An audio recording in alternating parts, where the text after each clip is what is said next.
দোকান থেকে যে জিনিস চড়া দামে কিনতে হয় তা যদি আমরা ঘরে তৈরি করে নিতে পারি তাহলে আর টাকা খরচ করে দোকান থেকে কেন কিনবো বলেন। চলেন আজকে তৈরি করে দেখাই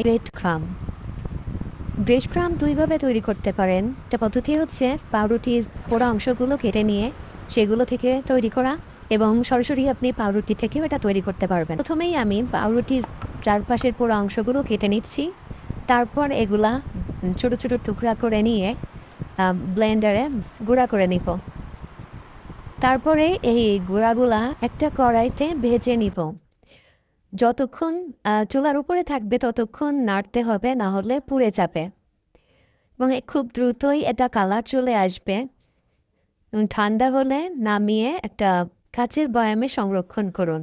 বাইরে 1 মাস পর্যন্ত ভালো থাকবে এবং ফ্রিজে রাখলে আরও কিছুদিন ভালো থাকবে। রেসিপি ভালো লাগলে আমার চ্যানেলটি সাবস্ক্রাইব করে দিবেন।